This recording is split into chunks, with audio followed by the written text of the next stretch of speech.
Do you ever watch other people in the subway? It's so strange to have to ignore someone who's right up there in your face. A can of sardines springs to mind, except passengers aren't joined by a bond of thick oil or brine. Instead, they're stewing in a miasma of sweat, cologne, and annoyance. Everybody absorbed in their own little worlds, warm little cocoons. There, whizzing through the bowels of the city at a brisk clip, you'll find people reading books, newspapers, maybe on a PlayStation Portable, maybe on a smartphone, except me. I'll always be looking through the thick glass windows at the flickering blackness just beyond. Sometimes late at night, I hope I'll get on the same train once more, so I can see it all again. It had been one of those weeks. Actually, it had been one of those months where the targets piled up like so much dirty laundry. The boss was on my case. Miserable, balding fart with his mortgage and his European sports car, riding us all for another bullshit project for some client across the country. The days and nights lost their meaning. In at work early to beat the crowd, heading home without ever seeing the light of the sun. Caffeine was my only friend. The last thing on the agenda for the workday was the mad sprint for the last train home, because the miserable bastard wouldn't even sign off on the late-night taxi claims.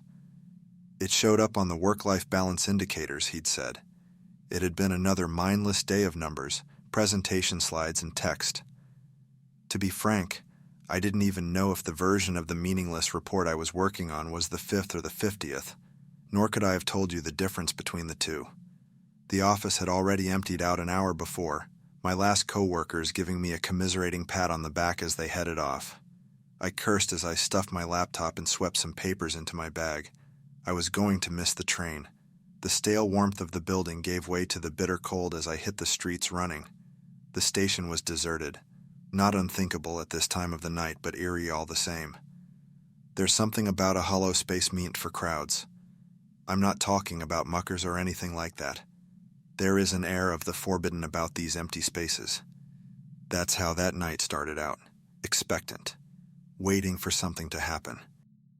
Not that I cared at the time. The escalators were out for the night. I was wheezing hard by the time I got to the bottom. That old college fitness long drowned under an ocean of booze, buried under a mountain of fast food. I thought the last train had already left, resigning myself to a long wait for an expensive taxi ride back. I was about to leave when a train pulled up with the familiar scream of metal on metal. Graffiti adorned the gray skin of the train, tribal tattoos for the modern locomotive. The doors hissed, warm air belched from the cabin. I got in. The train, strangely, was full. Not packed, but it was crowded. I found myself a seat in between an old man in a large brown overcoat and young lady, that wearing a dark formal dress, a large flower pinned to her breast, her face a mask of mascara and eyeshadow, inexpertly applied. Across from me sat a pair of army guys in fatigues, their scalps shining pink under their tight buzz cuts, and many more besides. It was a puzzling thing to have a cabin so full late at night and with such a motley crew of inhabitants. With a shudder, the train pulled out from the station. I settled back contentedly into my seat. The network connection in the tunnels was never dependable. I had to find another way to entertain myself on the ride home. The noise from the screech of the rails and the rush of air outside seemed muted. Instead, the cabin was filled with a soft susurrus, the hushed tones of a crowd in a theater, expectant but subdued. The cabin felt colder than it should have been. Was the heating out again? It couldn't be. I was certain that the cabin was warmer than the platform a second ago, yet now it felt like I was back outside in the howling cold. I tugged my jacket a little tighter. I looked at the hodgepodge of strange individuals in the cabin. Everybody seemed out of place. Why would there be a gaggle of high school kids obviously inebriated this late at night, or the wayfish girl that was wearing what seemed to be a school uniform? I shifted uncomfortably on the sculpted plastic seat. Not a single mobile phone or any other electronic device in sight. A strange sight in this day and age. I looked up at the row of LED lights that indicated the train's progress along my route. 4 more stops. I was still staring at the display when the train whizzed by the next station. It didn't stop, didn't even slow down, just kept going right. The lights and pillars of the station streamed by in a blur. I jerked upright in my seat, my eyes widening. What kind of train had I gotten on? The rest of the crowd was unfazed by this development. If anything, the low buzz of whispers got even louder as the train progressed. We were still hurtling through the dark tunnel, the overhead lights flickering on and off, when the little girl in the school uniform affixed me stared at me, wide-eyed. She crept over to the group of high schoolers and tugged at the sleeve of one of the young men. He must have been a basketball player, towering over his companions. He nearly had to bend double to bring his ear down to the little girl's face. Her jaw worked up and down as she whispered something to him urgently. I heard nothing over the sound of the train. He blinked and took a step back when he looked back in my direction, as though seeing me for the first time. His handsome face twisted strangely. What was it? Anger? No. He looked like he wanted something. He looked hungry.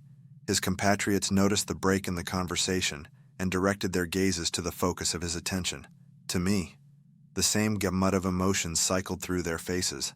Shock, and then a sharpening, a hardening of their features. They were hungry too.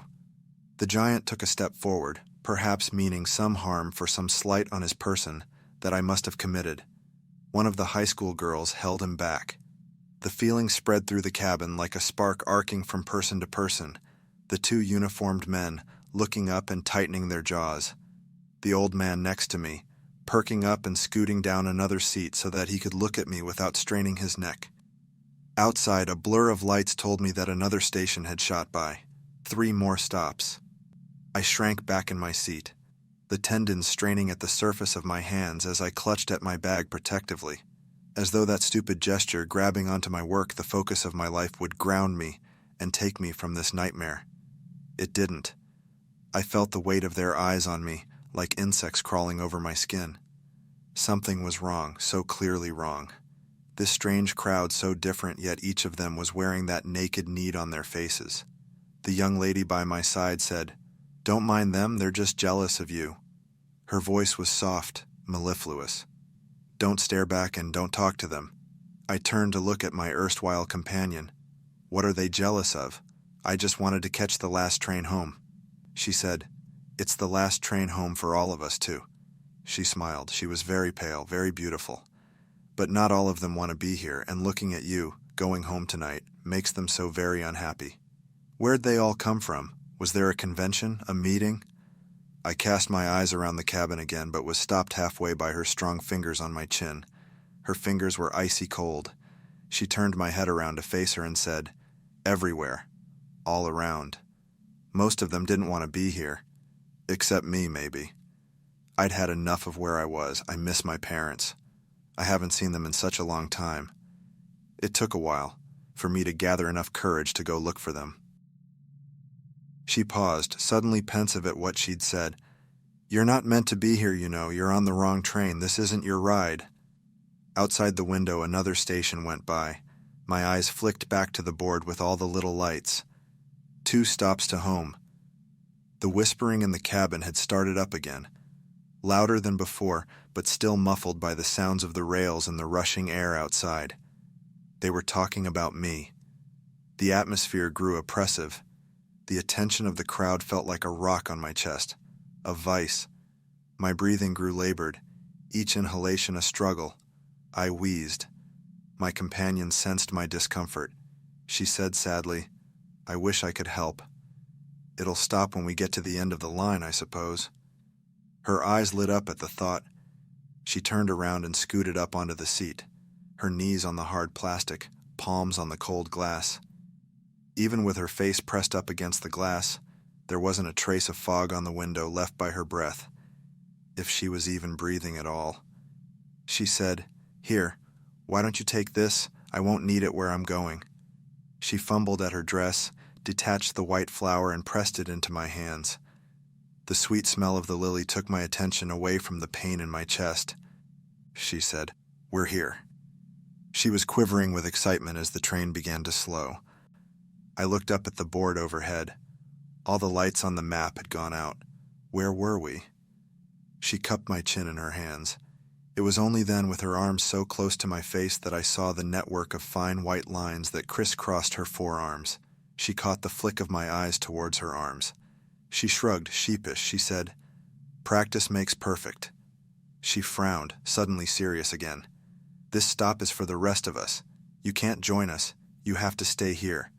She leaned forward quickly and gave me a kiss on my cheek. Her cold lips burned like an ice cube. The people in the cabin quickly turned their attention to the approaching platform. I felt the weight on my chest ease. The whispering grew to a crescendo as they pointed and chattered excitedly. The platform drew close. And what a sight it was. I didn't recognize the tiles or the posters. I must have taken this train 1,000 times. I could have closed my eyes and named every station in order and the time between stations if I wanted to.